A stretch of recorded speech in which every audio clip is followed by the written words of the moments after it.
हमारा दिल का, यूँ कहें कि रूह का रिश्ता है। रेडियो सुनते हुए हम बड़े हुए, बाद में इसे जुड़ना हुआ, ये हमारी खुशनसीबी थी। ऑल इंडिया रेडियो से ना जाने हमारी कितनी खूबसूरत यादें का वाबस्ता है। दिन और रात के ना जाने कितने पहर रेडियो पर दिलकश नगमे सुनते हुए बीते। हमें रेडियो से आज भी उतना ही लगाव है जितना पहले हुआ करता था।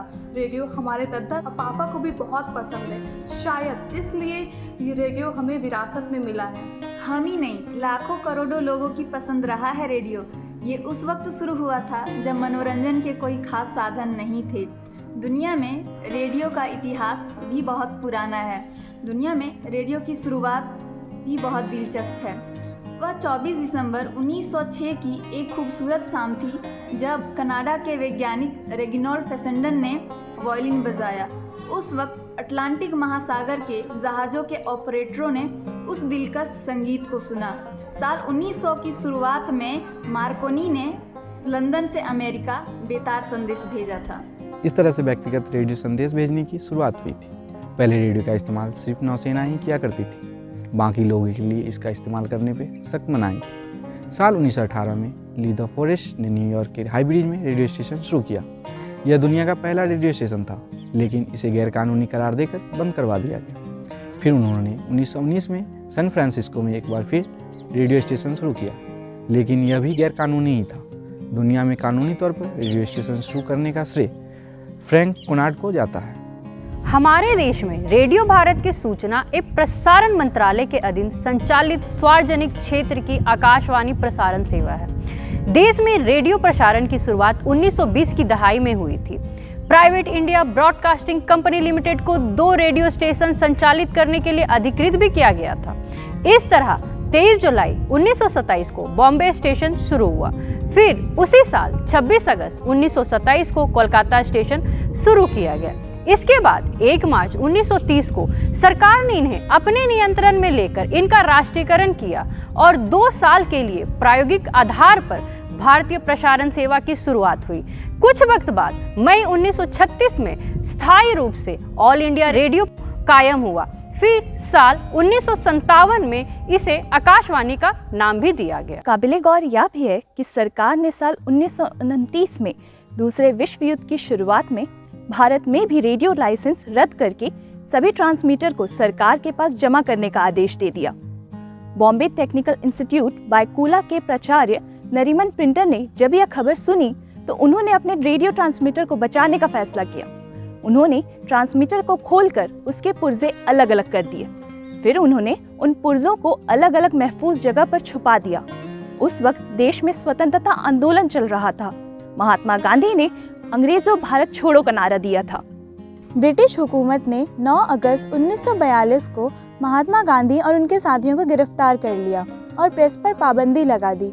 ऐसे में कांग्रेस नेताओं को रेडियो की ज़रूरत महसूस हुई। उन्होंने नरीमन प्रिंटर से रेडियो स्टेशन शुरू करने का अनुरोध किया। इस पर उन्होंने ट्रांसमीटर के पुर्जों को इकट्ठा किया। उन्होंने माइक और अन्य ज़रूरत का सामान खरीदा। फिर 27 अगस्त 1942 को मुंबई में नेशनल कांग्रेस रेडियो का प्रसारण शुरू हुआ। अपने पहले प्रसारण में उद्घोषक उषा मेहता ने कहा था 41.78 मीटर पर एक अनजान जगह से यह नेशनल कांग्रेस रेडियो है। ब्रिटिश सिपाहियों से बचने के लिए ट्रांसमीटर को 7 अलग अलग जगहों पर ले जाया गया, लेकिन इसका कोई फायदा नहीं हुआ। आखिरकार 12 नवंबर 1942 को नरीमन प्रिंटर और उषा मेहता को गिरफ्तार कर लिया गया। इस तरह नेशनल कांग्रेस रेडियो बंद हो गया।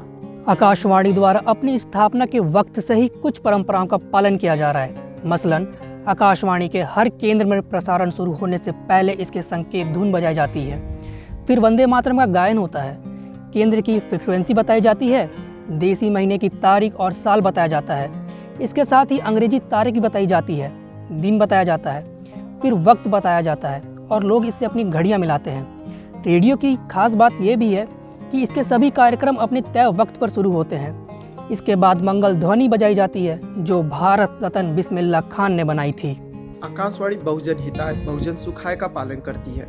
यह सबके हित की बात करती है, सबके सुख की बात करती है। सूचना, शिक्षा और मनोरंजन इसके सिद्धांत हैं। आकाशवाणी का विजन भी यही है। राष्ट्रीय लोक प्रसारण के रूप में आकाशवाणी अद्यतन तकनीक के इस्तेमाल में मजबूत इलेक्ट्रॉनिक रेडियो प्रसारण मीडिया द्वारा सूचना, शिक्षा और मनोरंजन के कार्यक्रम प्रसारण कर सभी वर्गों के लोगों को सशक्त बनाने के लिए वचनबद्ध है। इसके मिशन के तहत सूचना, शिक्षा और मनोरंजन द्वारा एकता, राष्ट्रीय अखंडता, प्रजातंत्र और धर्मनिरपेक्ष मूल्यों और सांप्रदायिक सद्भावना को मजबूत करना, देश और विदेश के सभी लोगों तक एक रूपता से संदेश और सूचना पहुंचाने के लिए सशक्त इलेक्ट्रॉनिक वायरलेस संचार माध्यम का विकास करना, राष्ट्रीय और अंतर्राष्ट्रीय महत्व की जीवन शैली और सामाजिक आर्थिक विकास में महत्वपूर्ण घटनाओं और परिवर्तनों को शामिल करते हुए पक्षपात रहित अद्यतन, वस्तुनिष्ठ, व्यापक और संतुलित समाचार प्रसारित करना, प्रसारण कार्यक्रम की विषय वस्तु और सिग्नल गुणवत्ता में अंतर्राष्ट्रीय मानकों को हासिल करना, अंतर्राष्ट्रीय सहयोग और वैश्विक सद्भावना को प्रोत्साहन देना है। आकाशवाणी समाचारों के लिए जानी जाती है। यहाँ से सिर्फ और सिर्फ सच्चे समाचार ही प्रसारित होते हैं। यहाँ झूठ का कोई काम नहीं है। आकाशवाणी और सच एक दूसरे के पर्याय हैं। देश के हर क्षेत्र में आकाशवाणी केंद्र है।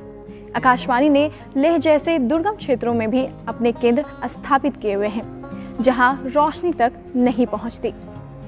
आकाशवाणी की कई सेवाएं हैं, जिनमें समाचार के अलावा विविध भारती भी है, जो आकाशवाणी की एक प्रमुख प्रसारण सेवा है। श्रोताओं में यह बहुत लोकप्रिय है। यह कहना गलत नहीं होगा कि यह सबसे ज्यादा सुनी जाने वाली सेवा है। इस पर हिंदी फिल्मों के गाने बजाए जाते हैं। इसकी शुरुआत 3 अक्टूबर 1957 को हुई थी। विविध भारती की शुरुआत की कहानी भी कुछ दिलचस्प है। 50 की दहाई में श्रीलंका ब्रॉडकास्टिंग कॉरपोरेशन की विदेश सेवा यानी रेडियो सिलोन हिंदी फिल्मों के गाने बजाती थी।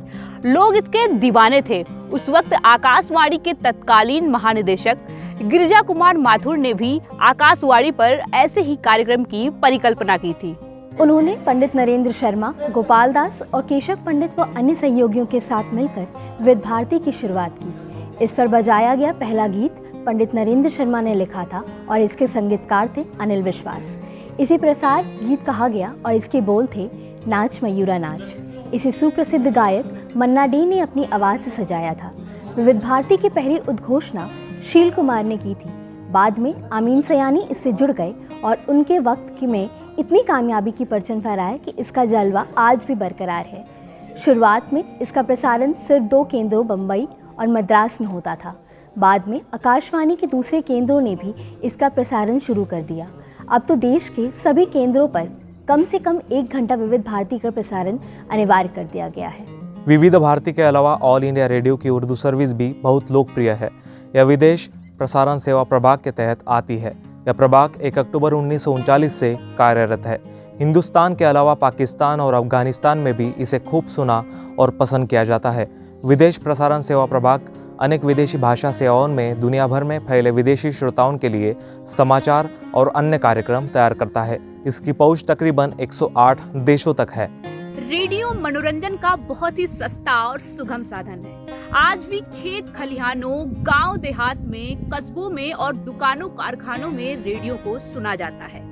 अपने घर परिवार से दूर फौजी भाइयों के लिए तो यह बहुत ही जरूरी साधन है। देश की सरहदों पर जहां दूर दूर तक चिड़िया का बच्चा भी नजर नहीं आता, ऐसी वीरान जगहों पर रेडियो उनका साथ निभाता है। रेडियो के जरिए जहां देश विदेश की खबरें मिल जाती हैं, वहीं गीत और संगीत का मनोरंजन भी प्राप्त हो जाता है। हर साल 13 फरवरी को विश्व रेडियो दिवस मनाया जाता है। साल 2010 में स्पेन रेडियो एकेडमी ने 13 फरवरी को विश्व रेडियो दिवस मनाने के लिए प्रस्ताव रखा था। क्योंकि संयुक्त राष्ट्र रेडियो की शुरुआत 13 फरवरी 1946 को हुई थी, साल 2011 में यूनेस्को के सदस्य देशों ने इस प्रस्ताव को स्वीकार कर लिया और 13 फरवरी को विश्व रेडियो दिवस मनाने का ऐलान किया गया। साल 2012 13 फरवरी को पहली बार यूनेस्को ने विश्व रेडियो दिवस मनाया। इस दिन को मनाने का मकसद दुनिया भर के लोगों को रेडियो की आवश्यकता और महत्व के प्रति जागरूक करना है। आज भले टेलीविज़न और सोशल मीडिया का ज़माना है, इसके बावजूद रेडियो ने अपना वजूद कायम रखा है। अब DTH के ज़रिए टीवी पर भी रेडियो को सुना जा सकता है। इतना ही नहीं, सोशल मीडिया पर भी रेडियो को सुना जा सकता है। खास बात तो यह है कि रेडियो के कार्यक्रम जब चाहे सोशल मीडिया पर सुने जा सकते हैं। अब तो निजी FM चैनलों की भी बाढ़ आई हुई है। बहरहाल रेडियो का जलवा आज भी बरकरार है।